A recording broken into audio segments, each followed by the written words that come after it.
Wasn't it not that long ago when Americans were all about embracing plus size? My name is the lovely Ray, and I was born and raised in the U.S. I currently have the opportunity to speak with people from all over the world, regular people just like you. And I'm always fascinated by our cultural differences and similarities.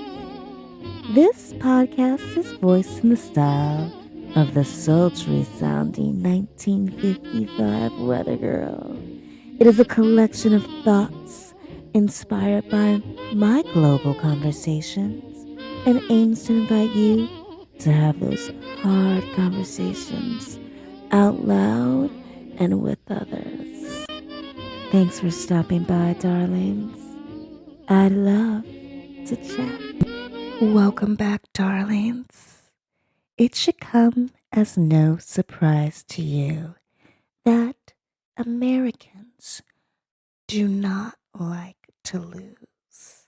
In fact, winning is a huge part of American culture.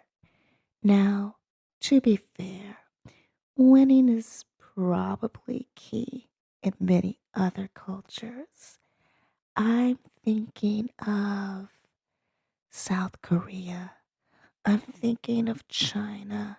I'm thinking of places where I know that taking big exams during those high school years can really shape a person's future, can really set them up for lots of money and possibly success down the road. The importance of big exams is also very important in Turkey. And so when I say that winning is important to Americans, I'm not just focused on academic winning.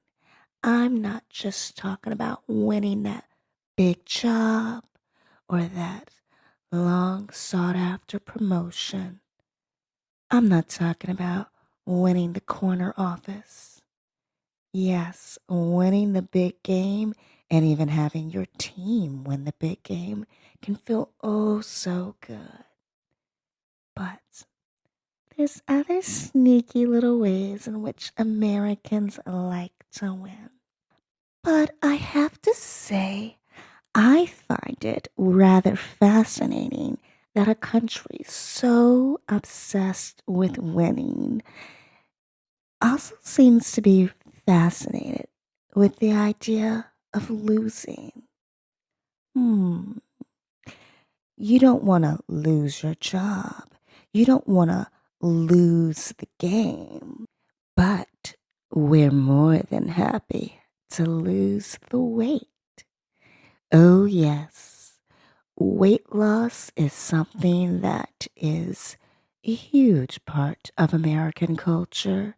In fact, in 2004, Americans used to tune in to a TV program called The Biggest Loser. And for 16 years, we would watch as fitness trainers would yell at those identified as morbidly obese and hopefully, possibly encourage these individuals to lose weight. Only, thanks to a recent documentary, we've all come to realize that the pursuit of weight loss was not always in the healthiest manner, despite a doctor being enlisted as part of the team of the show. In fact, this medical professional has revealed that many of the contests the contestants had to go through, the challenges, well, he didn't even know about them, would not have agreed with them. And several of the contestants have found that they are still experiencing PTSD from their time on the show. But Our little chat today is not a deep dive into the big bad world of The Biggest Loser. Our little chat today is to do a dive in a different direction. I want to talk about weight loss, baby. Because you see, it's recently been revealed that an oral medication for GLP1's is now available and it's selling like hotcakes.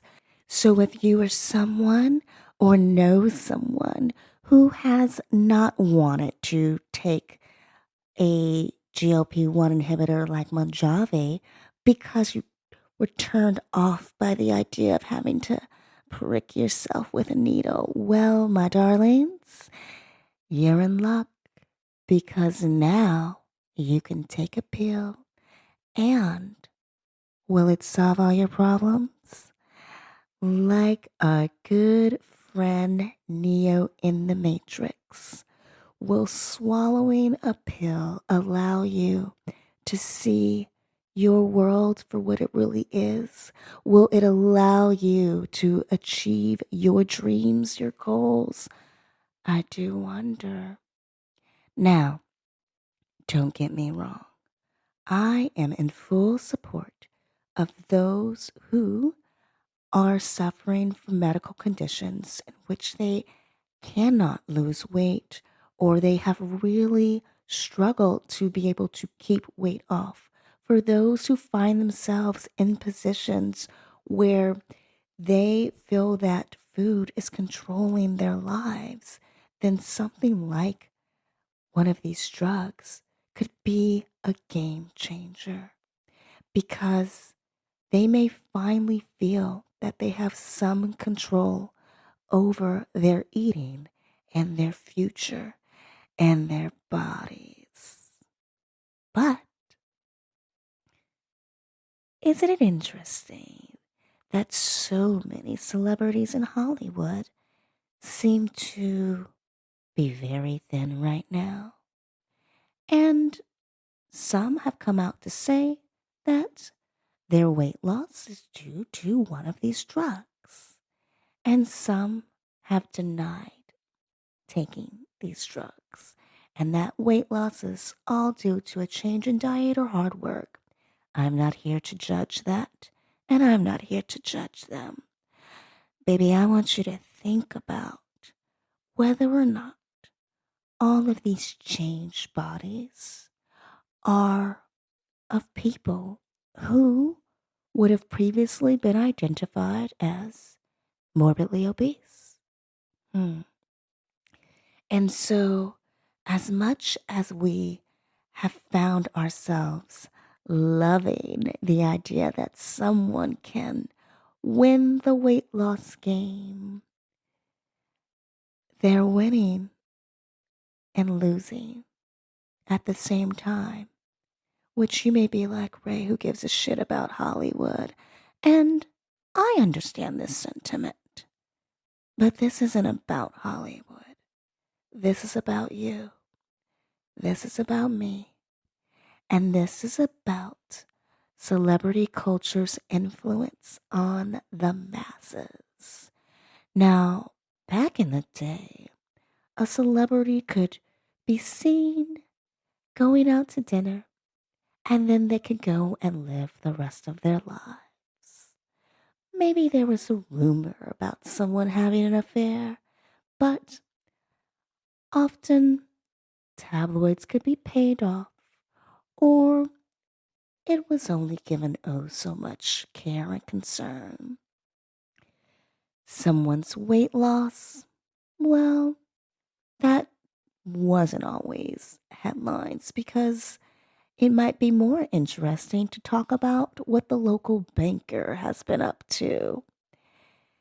And alas, my darlings, with social media and with the internet's widespread ability to host programs like TMZ and everyone turning into a influencer slash news organization slash gossip columnist, well, the idea of who has had a nip and tuck, the idea of who's taking what medication, the idea of who looks good and who looks, well, interesting after their weight loss journey. It is not only prevalent, but it can feel downright overwhelming. Mm. Now, even if you're not on social media, you may walk through the grocery store and see a magazine headline about who has lost weight or who looks scary thin. I don't know about you, babe, but I feel like it's become almost inescapable to see these kinds of comments. Fascinating, isn't it?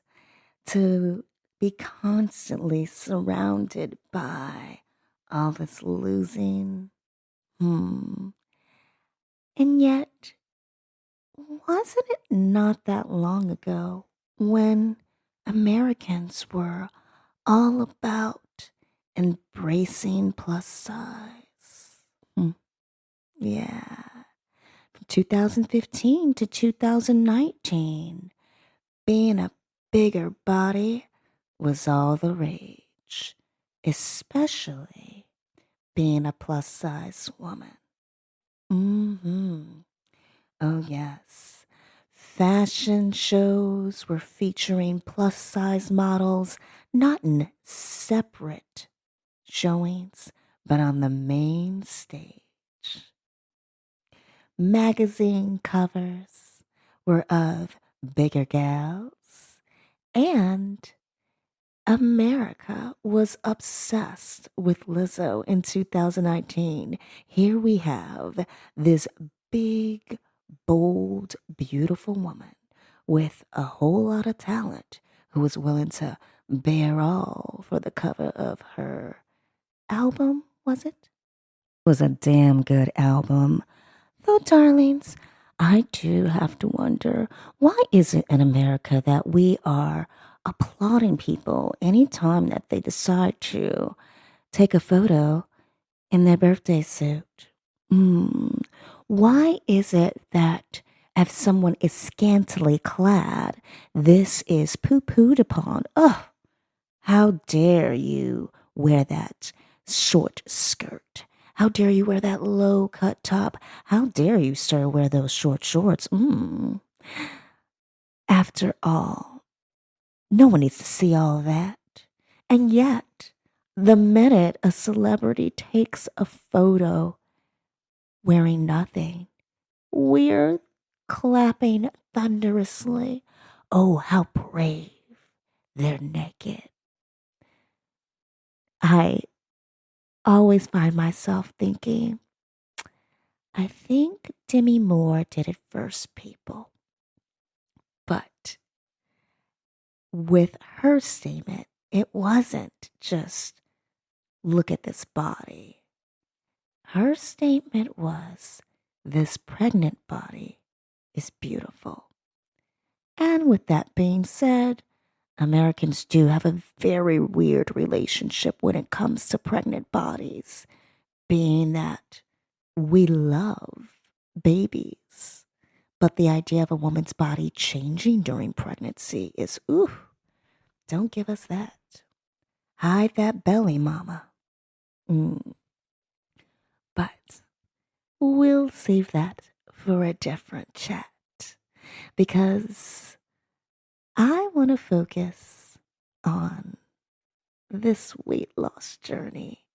You see, America's obsession with Lizzo came about in 2019. To be fair, she was creating music long before that and long before she was bearing it all on her album cover. Now, it was in 2016 when The Biggest Loser ended. And remember, I said the craze in America took flight, took off in 2015. So Not a big coincidence that the show focused on helping big bodies lose lots of weight was no longer in favor with people.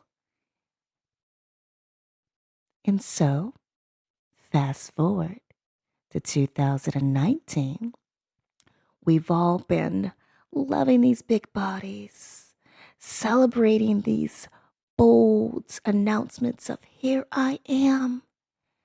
And then 2020, when we all went indoors. And to be fair, there were lots of things for people to talk about. But notice that when we came out of our homes, we didn't come out of our homes begging for more body positivity in big bodies. No, quite the contrary. Because in 2021, as the world is coming out of their homes, in America, GLP1's officially become available to be used for chronic weight loss. In fact, 2023 to 2024, GLP1s saw their highest levels of spending. In fact, it went from being a $13 billion industry to a $71 billion industry. And we are off to the races, baby. Where are we racing to?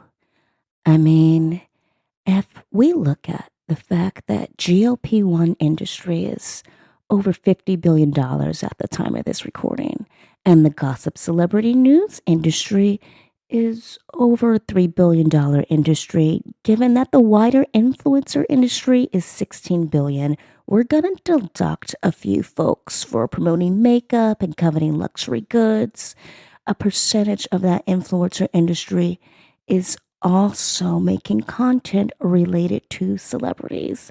So that $3 billion is definitely going to be a lot more, possibly double digits. Now, wouldn't it make sense that these two industries are feeding each other? Celebrity loses weight, says this GLP-1 saved my life. The public applauds. We've been on that weight loss journey with that celebrity. They look so good now. And so here we are, all wanting that same miracle. And we run out and we invest and we endure and go upon our own weight loss journeys. And darling, we didn't even get into the value of the weight loss industry in and of itself, because long before there were GLP-1s, there was Weight Watchers and the Atkins diet, both of which are still around today. Now, with all that being said, wouldn't this just be a good thing? Everyone who wants to lose weight can lose weight. Isn't that something that should be celebrated? And yet, if it is something that should be celebrated, then why is it unacceptable in American society to comment someone if they've gained weight? Oh, you've gained a little weight. But it's acceptable to say to someone, oh my gosh, you lost weight. You look so good. And you might be saying to yourself, well, lovely. This is just capitalism at its finest. After all, both of these industries are raking in billions of dollars. Influencers are influencing us to want to lose weight. That's what one should expect. But I have to ask you, darling, even if this is capitalism at its finest, wouldn't the very issue of weight, of losing, of winning, appear elsewhere. I mean, is nirvana really not judging our bodies at all? Not commenting on someone else's body, not commenting on your own body? I don't know how many times, baby, I've had friends say, "Oh, you look good, you look fine." And I'm thinking, you're not in this body. You don't know this body. You don't know what it feels like to touch this body. So why are you telling me what I should think or feel about my fucking body? Because it's very easy to project one's own ideas onto someone else in an attempt to feel as though you are supporting them. And yet, what is real support?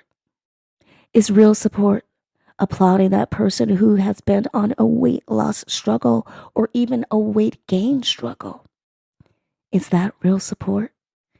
After all, they've struggled, they've won, they've succeeded, they've accomplished that goal. Does that not deserve recognition?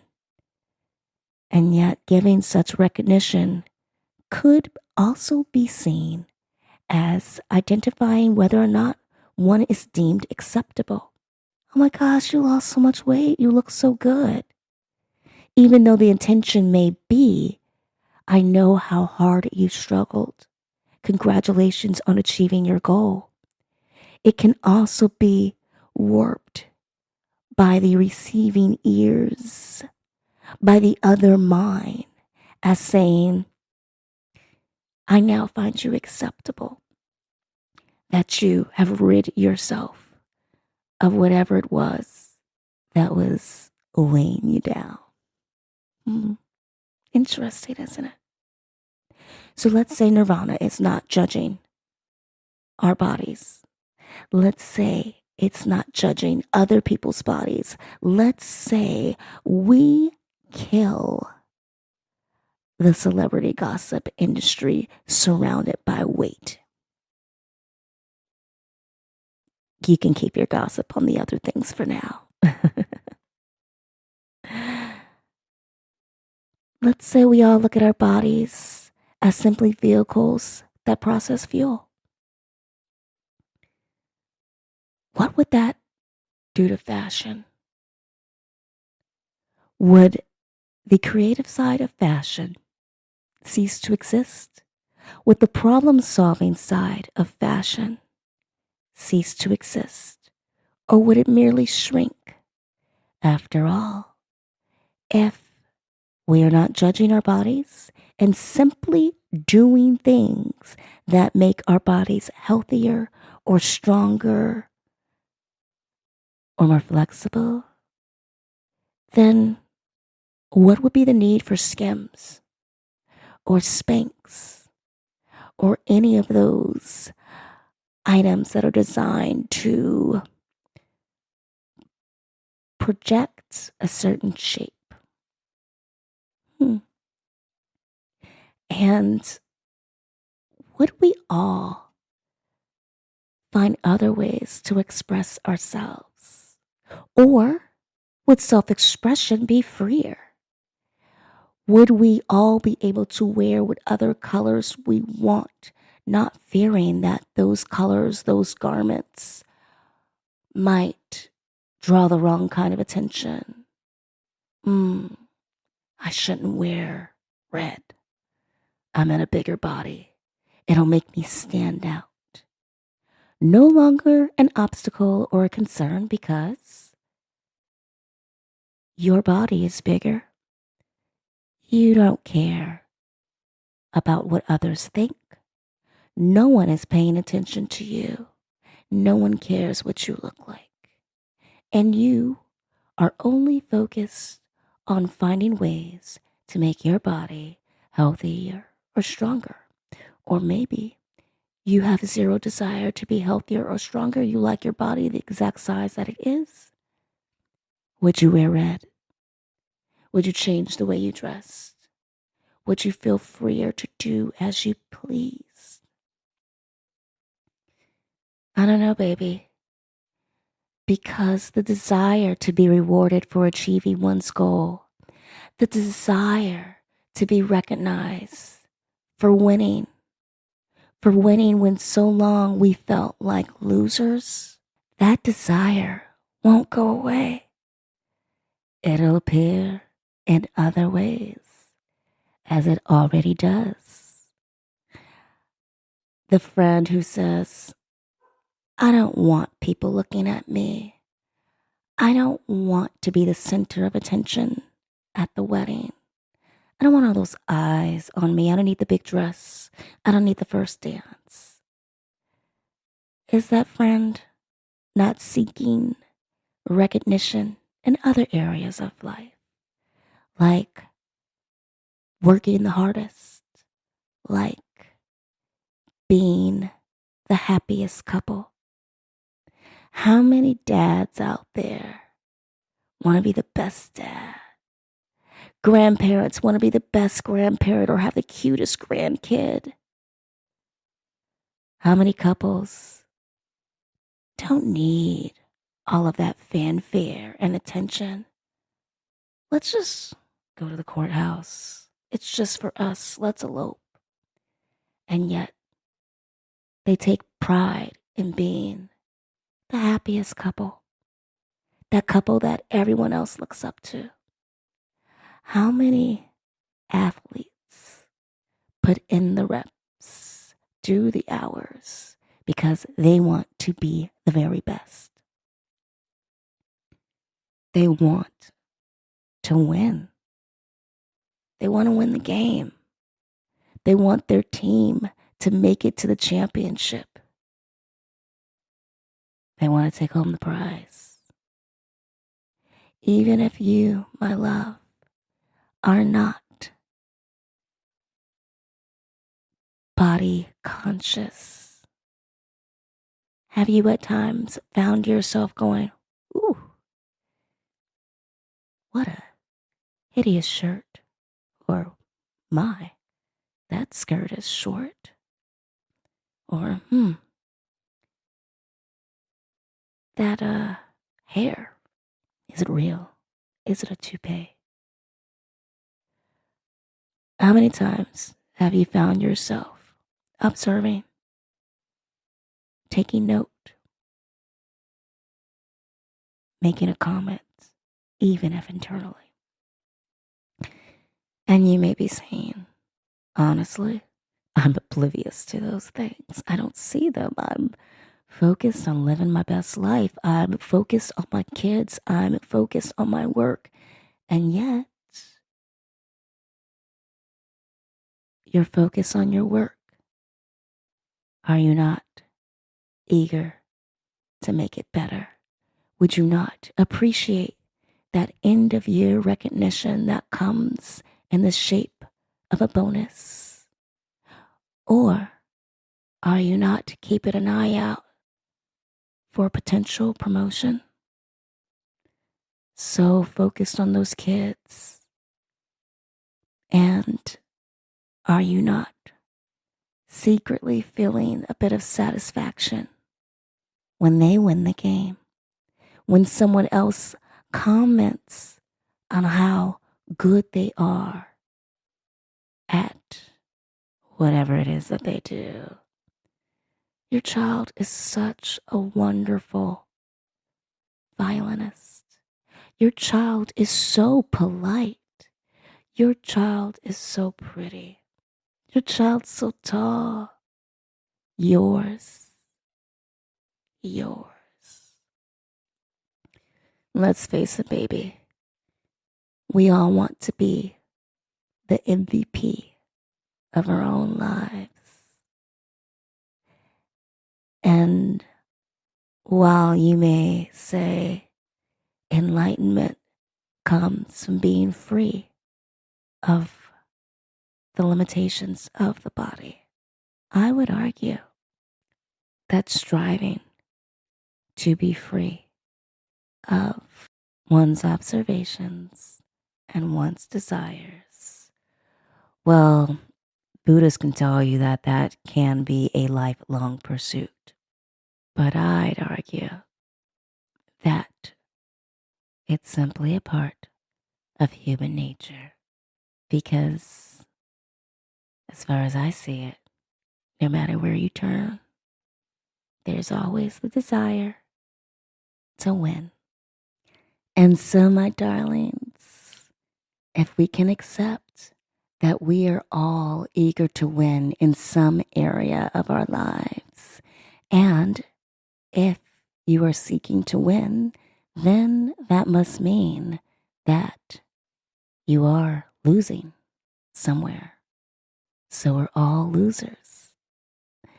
Then we can accept that whether or not we're winning at weight loss or losing at weight loss or being inundated with commentary on weight loss, courtesy of the GLP1 marketing machine, we can accept that whatever information we take in, we have the power to control how that information is received. We can view our own bodies as vehicles for fuel. Or we can also choose to view our bodies as receptacles of connection. Just a thought. So the next time someone says to you, "Oh, you look good. Did you lose weight?" Or, "Oh my gosh, you look so good." You can simply take that in and not look at it as receiving their approval, but simply take it in as someone has noticed the process in which I feel my body. Now let me guide them to observe the manner in which I feel my mind and invite them into a chat upon a subject that I find truly intriguing. A subject unrelated to my body or their observation. Until next time, darlings, it's been lovely to chat.